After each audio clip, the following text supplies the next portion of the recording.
Well, I want to start this week kind of where we left off last week. And if you remember, one of the last statements that we said in Mark chapter 1, halfway through in verse 28, is that Jesus is beginning to go viral. I mean, he is spreading and his fame is going outward. And Mark is giving us clear indications of that in the way that he organizes his text and organizes this first chapter in Mark chapter 1. Now, we're familiar with the term of going viral today as if it's a matter of seconds or a matter of moments, or at most maybe a matter of days, that people latch onto a video or a post and they share it, and then everyone begins to share it, and it can just go so far, so fast. We call that going viral. In the text, that is happening, but it's happening in the ancient world.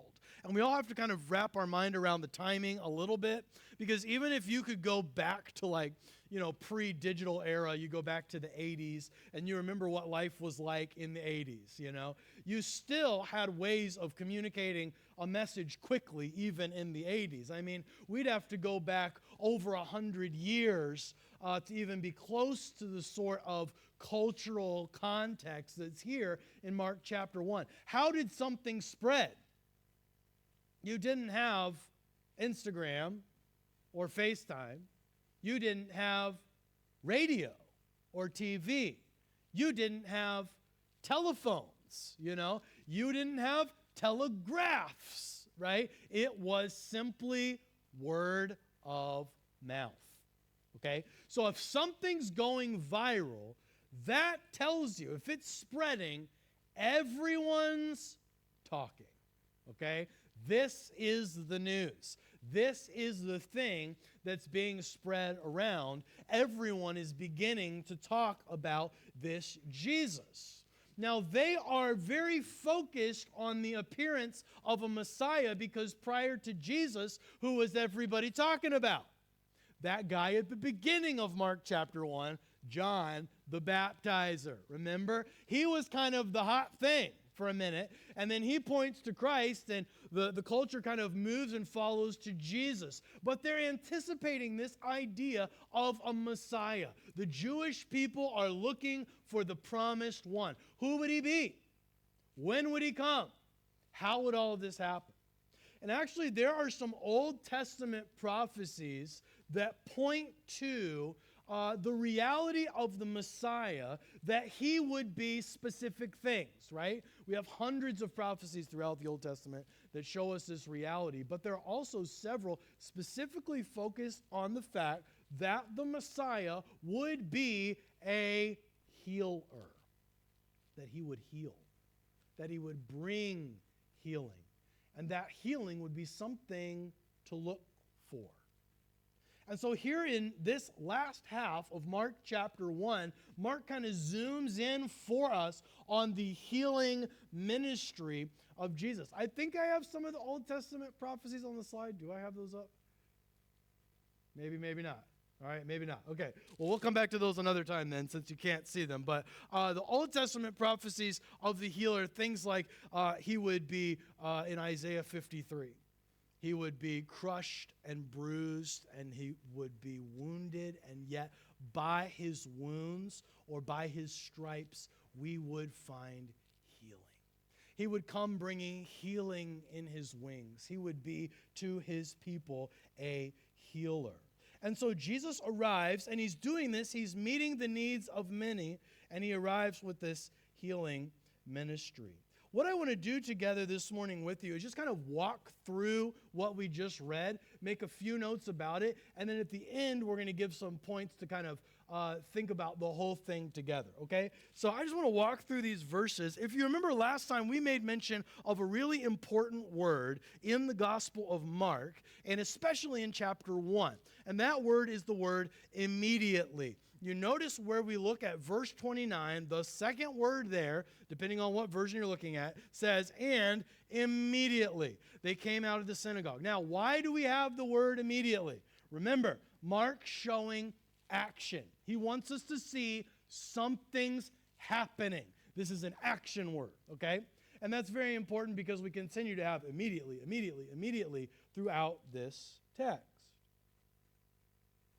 So they come out of the synagogue, and you notice that Jesus is with four guys who we call the inner circle of Christ. Peter, Andrew, brothers, James, John, brothers. And Jesus just called them to follow him from their fishermen's nets at the beginning of the chapter. These guys we call the inner circle of Christ's 12 disciples, okay?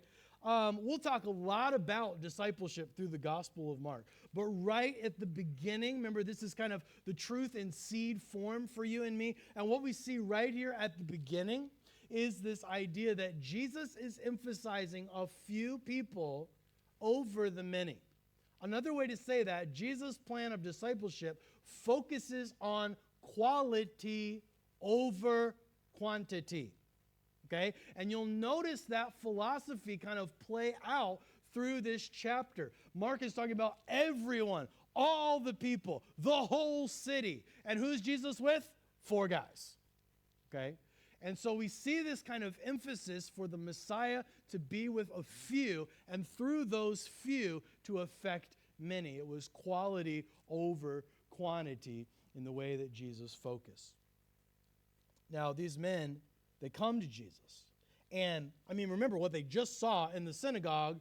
There was a demon-possessed guy. Jesus casts out the demon. It's a whole moment here early on in the religious scene of Jewish life. And so the disciples, they talk to each other. They realize Peter's mother-in-law is sick. And she's not just like sniffle sick. She's like very sick with a fever, which would have been life-threatening. And they say, hey, let's tell Jesus. If he can cast a demon out of a guy in a church service, he could probably help your mother-in-law. And so sure enough, Jesus shows up.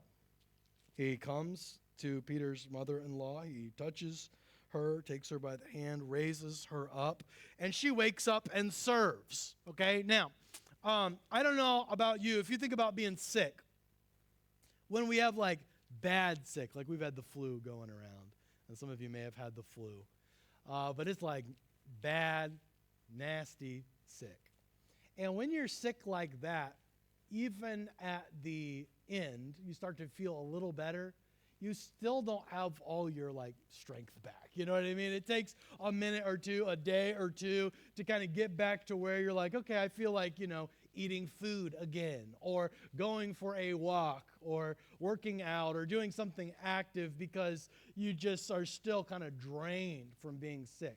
And I think it's interesting here in the passage, Peter's mother-in-law, she doesn't stay in bed. She gets up. She's like, oh, you guys look hungry, and oh my goodness, you probably haven't had anything to eat, and you've been walking around, and here, let me whip something up for you guys real quick, and boom, boom, boom, boom. She's in mother-in-law mode, Immediately just back to complete normal. And this is one of the things that you will see throughout the miraculous ministry of the Messiah, that he is going to be healing. And when he heals, it's like better than it ever was. You got guys who never walked dancing.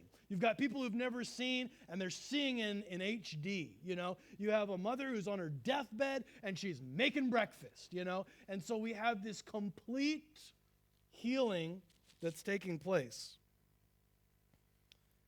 And this results, if you look at verse 32, in the disciples bringing all manner of people to Jesus. They're bringing sick people, demon-possessed people. They're like, man, if he can do this to a demon-possessed guy and to your mother-in-law, bring him on, And so basically at nighttime, they start bringing all these people to the Lord.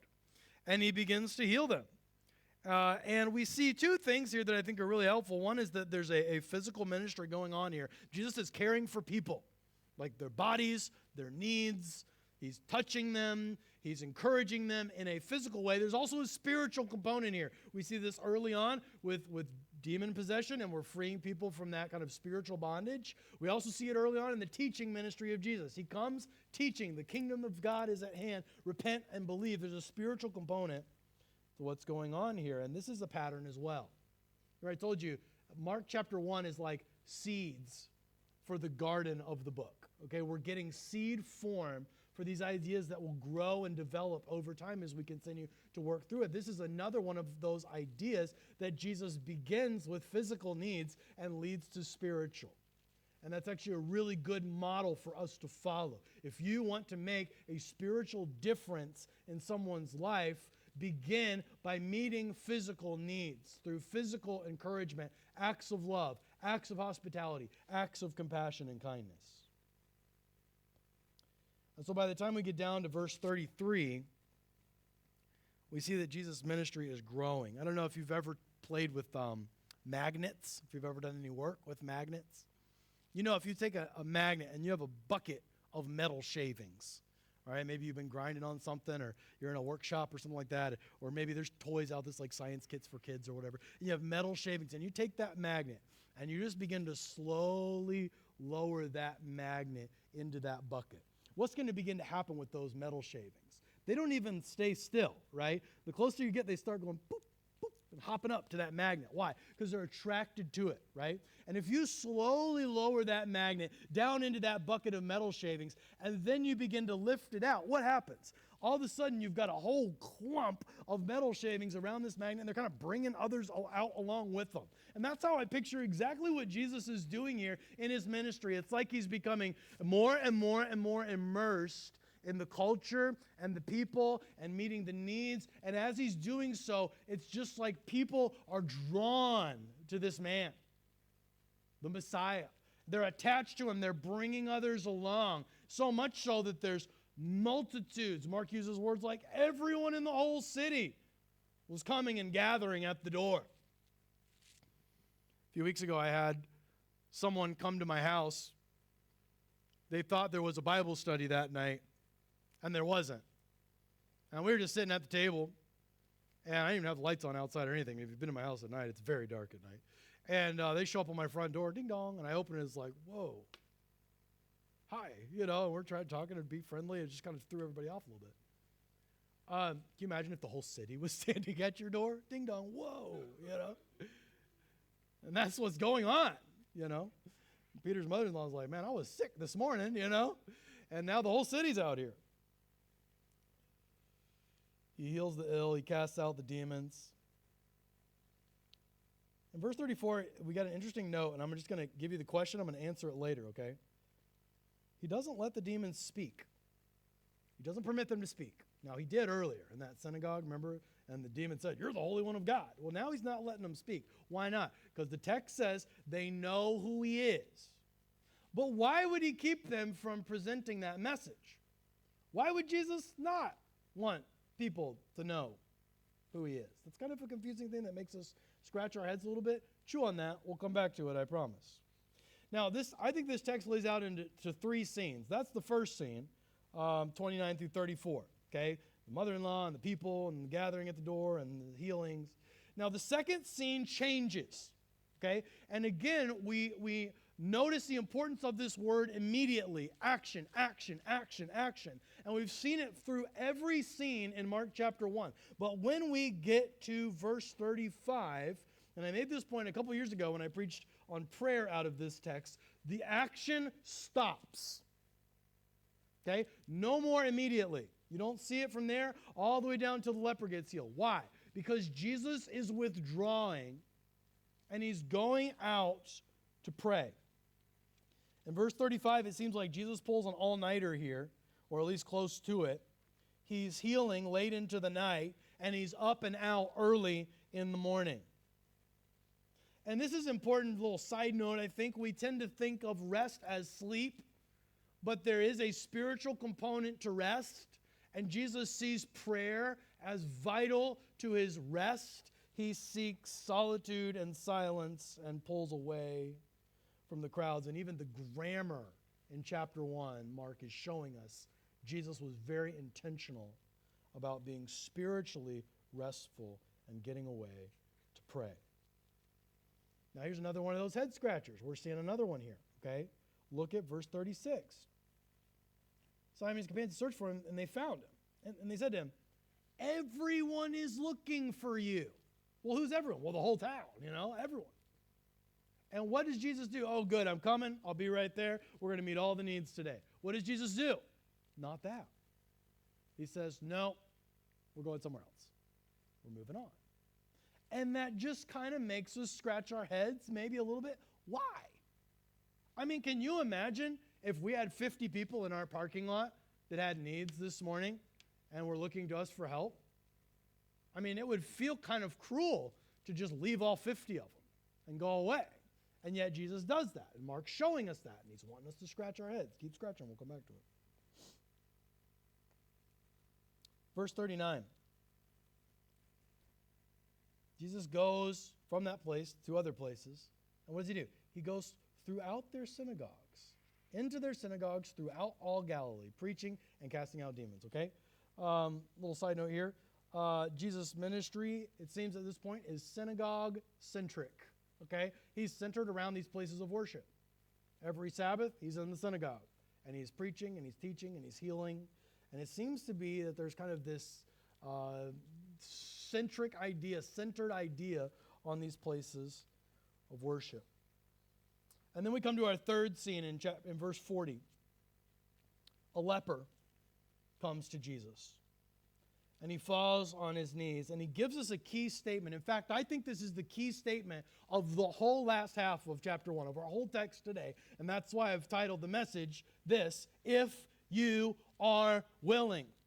The leper says to Jesus, if you're willing, you can make me clean. He gives him this massive statement as a leper. We talk about leprosy in church stories, especially when you're dealing with New Testament and healings. It's still a problem in the world today a little bit. 200,000 cases are reported every year. I imagine the number is much higher because typically leprosy is occurring in places where we're not doing a ton of reporting, Mostly India, Brazil, and Indonesia. And actually we have a missionary to Indonesia, one of our missionaries that we took on last year.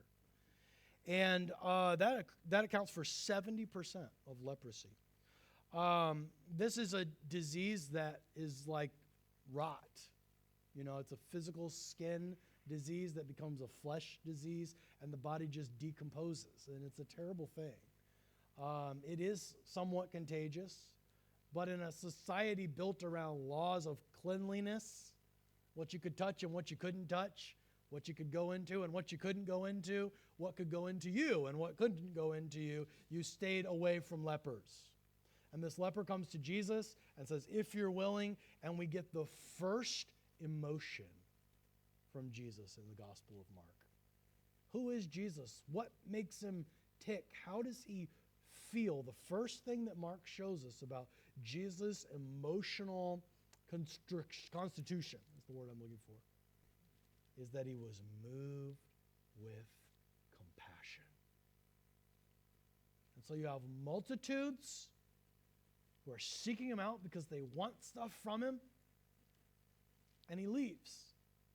And then you have a leprous guy that nobody will even come near, and Jesus touches him because he's moved with compassion. He stretches out his hand and touches him and says to him, I am willing, be clean. And then, again, verse 44, Jesus says to this leper who he's just healed, he kind of gets on him. Says, listen, don't say anything to anybody. Don't go tell people about this. Go to the priest and show you that you're clean, but don't tell anybody. And of course, the man's like, yeah, right. He goes and tells everybody. And then we get this progress statement of the fame of the Lord in verse 45.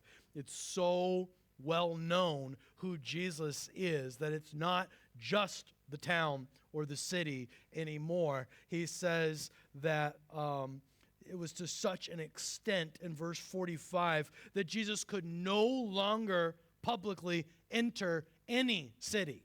He couldn't go into the cities because the people knew who he was and were anticipating it and were becoming so gathered to him. So he stayed out in unpopulated areas, and people are coming to him from everywhere.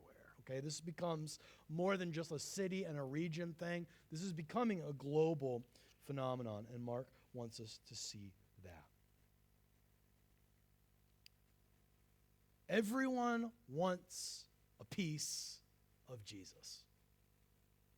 They all do at this point in the story. And we can't really judge motives because we don't know them specifically, but we also know how this kind of stuff works, right? The next big thing, everybody's going to latch onto it, right? Think about in our culture, AI, okay? Everybody's talking about AI, and everybody wants a piece of it, and everybody's getting involved in the conversation, and you have apps and you have platforms and you have businesses and you have individuals and everybody's drawn to the thing. Why? Because it's the thing, right? And some want to use it for good things, and some want to use it for bad things. And some may have other-centered motives, and some may have very self-centered motives. And the same is true here with Jesus. Just everybody wants a piece of him. Some are probably taking advantage of what he can do for them. Some are probably attracted to the immediate. But I don't think we should be too cynical here because, number one, Jesus responds with availability. Okay? In other words, he is approachable. In every scene of this text, Jesus is approachable. Even when he goes out into the wilderness to pray and to be alone in prayer and silence and solitude, the disciples come to him and he's accessible. He responds. They move. They continue. We have a Savior who, despite the motives of the masses, is accessible to us. We also should not be too cynical because we are needy people. Are we not? I mean, we have needs. And the good news here, and it's really good news, get this. The Lord is powerful. That's really good news. He's powerful. You look at his healing, complete healing. Demons are out. Mother-in-laws are cooking breakfast. The whole city's at the door. He's a powerful healer. But the second part of that good news is that he is approachable. So we have a powerful Lord who allows us and even calls us to come to him. We have a powerful and approachable healer. And so as needy people, we should approach the Lord. I think that's what this passage is trying to show us, that the Lord wants you to come to him. The Lord is calling you to come to him. And when we come to him, we find healing. There's a lot of hope in that. How should we approach the Lord? I want to draw 4 conclusions from this passage that we've kind of walked through here together. And you've been listening well and thinking well with me. So let's try and create something that is not only practical, but is just born out of this text for our lives. I think there are 4 approaches that we see we need to pursue with our strong and powerful and approachable Messiah. The first is a priority approach, okay? We should approach him first. We're needy people. We've got needs, and he should be the first thing we pursue, the first thing we approach. Think of the disciples. They hear that Peter's mother-in-law is sick. What do? Immediately, they tell Jesus. They tell you, hey, listen, we got a problem. Can you help with this? Our first priority should be to approach the Lord. And some of you are doers. Okay, I get it. Some of you are doers. I'm a doer. All right? If you're just like a person who needs to do things, just make this the first thing you do, okay? Like, do the prayer first, and then go fix the problem, right?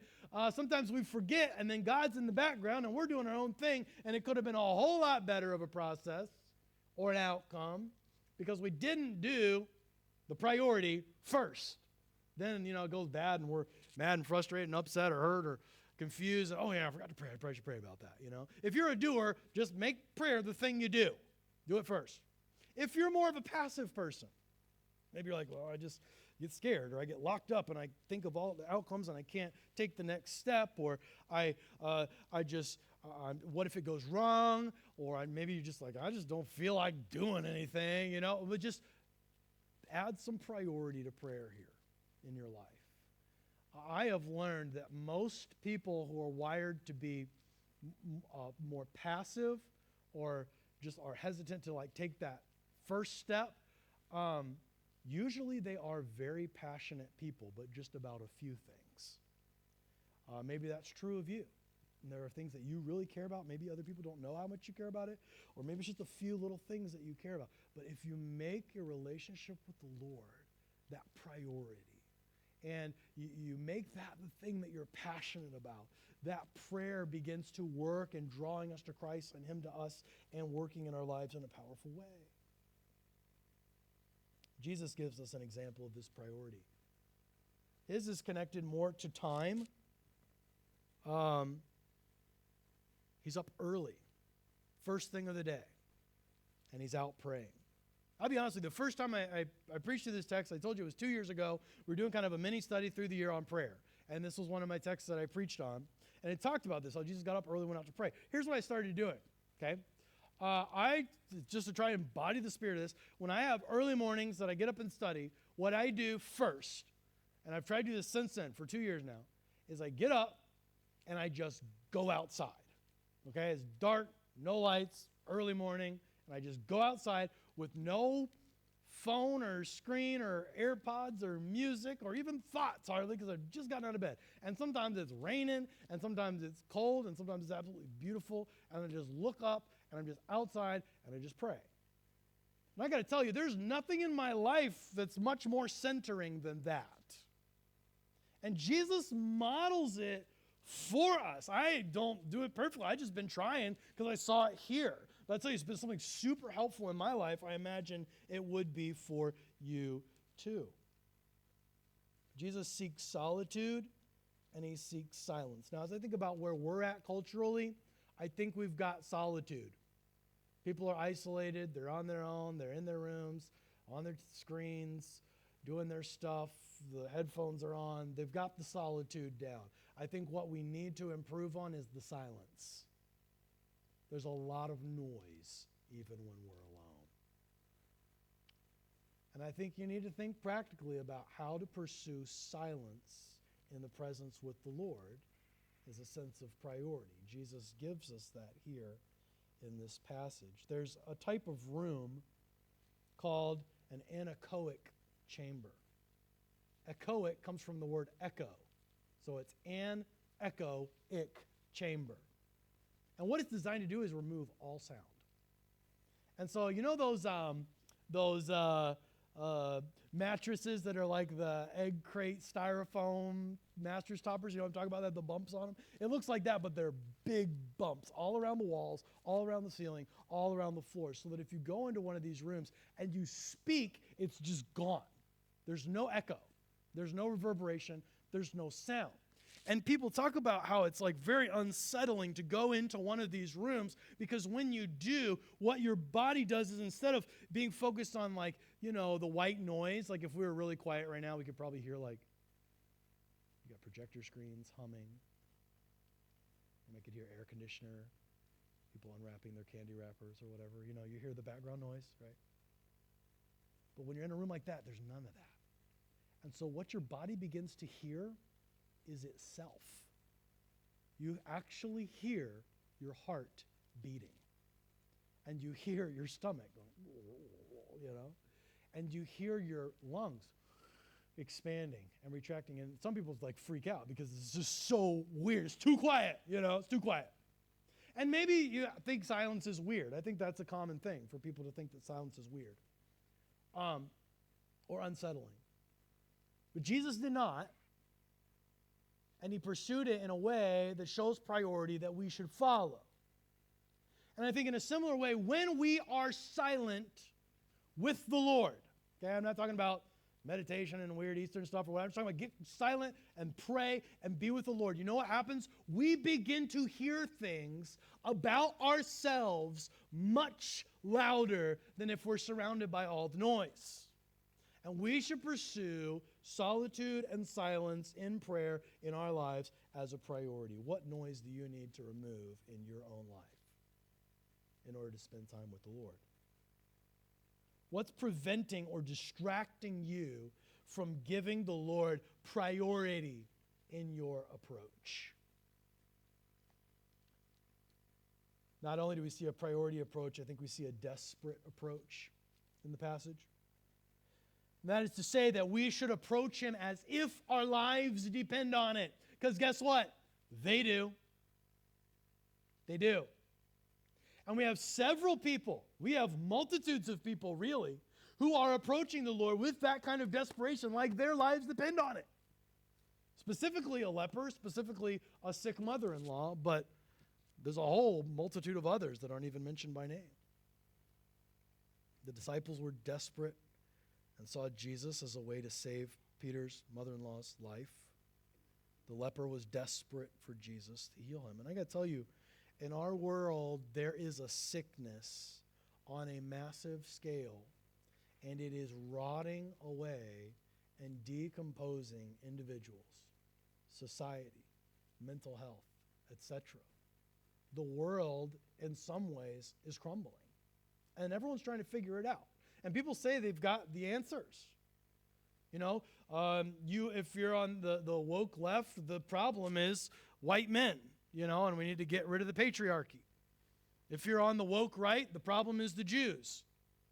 We have anti-Semitic thought coming back into our world today, that we've got to get rid of the Jewish people. If you're in the LGBTQ community, anything that restricts sexual expression is the problem, and it's tearing down society. If you're in the radical feminist category, anything that restricts your bodily autonomy is the problem. There are lots of people saying what the problem is. I don't think a ton of people are confused that there is a problem. I think we're just confused about what it actually is.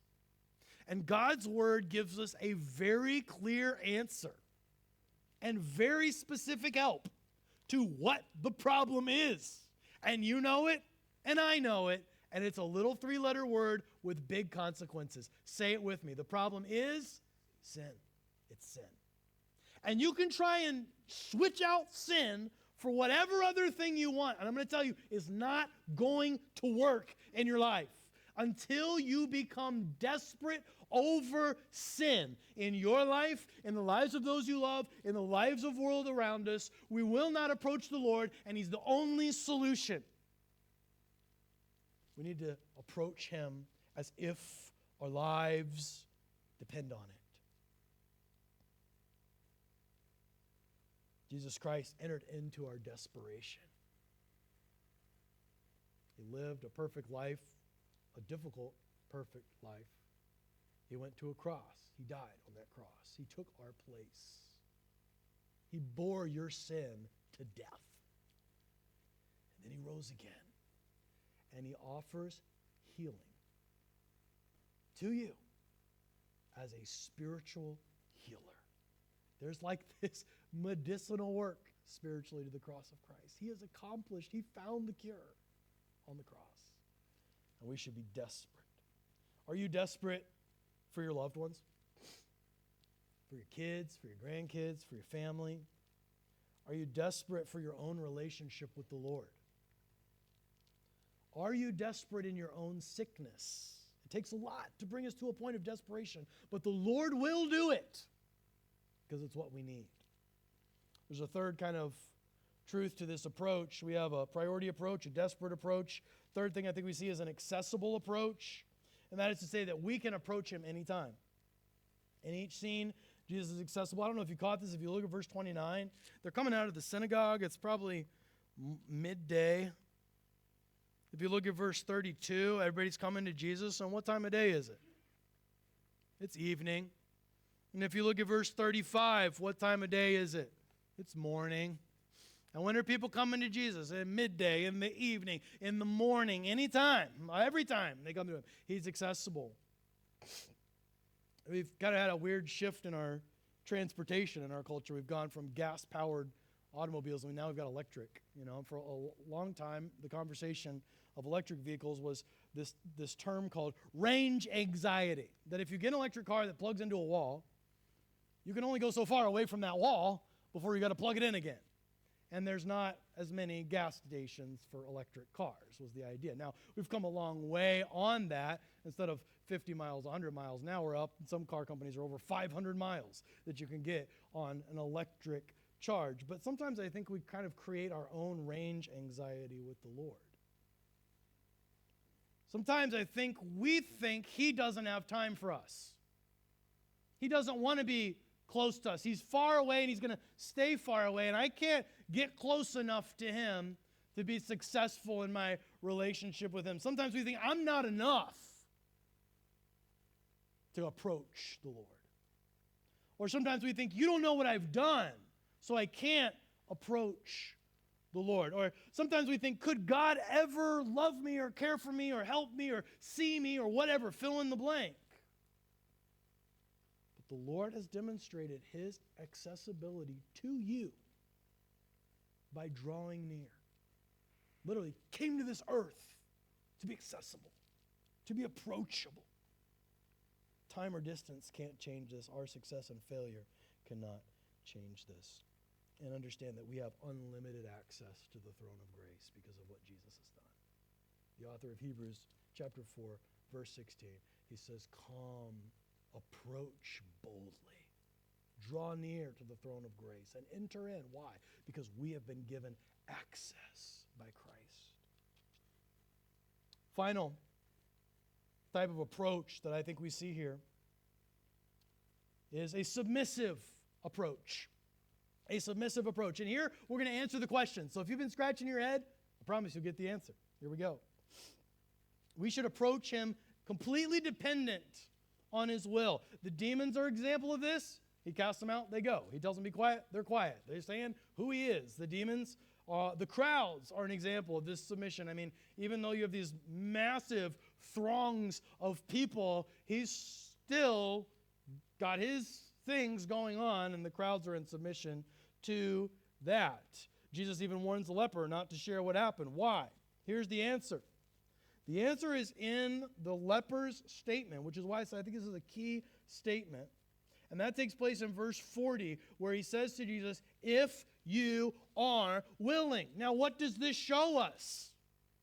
The leper, in his submissive approach to the Messiah, shows that he understands that the Messiah, who is the healer from on high, has a plan and has a purpose. And so in this character, the leper who's healed, we see kind of a heartbeat that is echoing through the chapter and into the book ahead of us. And that is that the Lord has come to accomplish his perfect plan and his perfect will. He has a timeline. He knows what's going to take place. And he does everything that is necessary to fulfill what is good and what is right and what is best. And when it comes to us as the people of God, our calling is to submit to that. It's not to say, I know better than God, or, hey, God, have you tried these 3 bullet points that I came up with yesterday on my phone? It's to say, no, I submit. Your plan, your way, your time, approach the Lord with dependent submission on his will. Why did the Lord leave a group of people at the door and go to another group of people? Because that's what was best for him to do. You know, if he goes back to the one people and the other people don't hear. I mean, you can just math this thing out like crazy till your brain's smoking. But guess what? He's the Lord. And he knows best. And he's got a plan, and he's got a timing, and he's got his will, and he's pursuing that.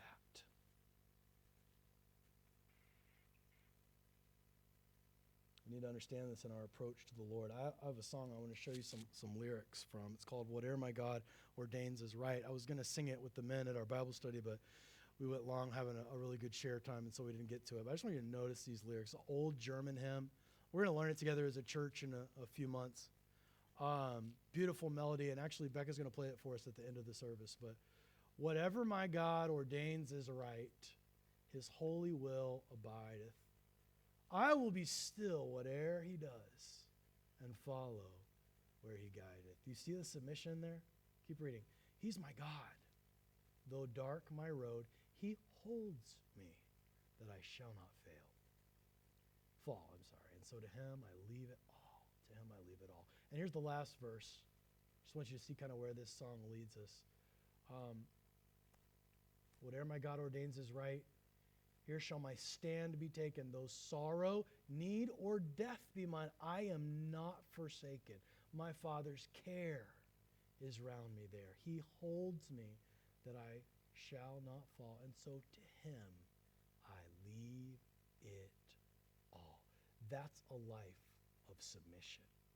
That's a submissive approach to the Lord. And we must be submissive to the will of the Lord as we come to him. Not because he's evil and he wants bad things for us, but because he's good and he has good things in store for us. And sometimes I think people don't approach the Lord because they fear how he will answer. But he knows best, and he is good, and his power is available to you. In the world of flight, of air travel, planes and runways, one of the most critical things to a successful flight pertains to the landing. You can be up there, but you got to bring it down here, right? And an instructor will tell you that a key to a successful landing depends on your approach. There's a lot of things that a pilot has to consider. I'm not one, but with the planes like this, or if it's like this, or if it's like this, or this, and that's very basic, but the approach has got to be right, okay? To come in and make that landing and to time it right with the distance of the runway. Once a pilot is cleared for landing, he has to be able to maneuver that plane in a number of ways to set it and hold it to the right landing trajectory.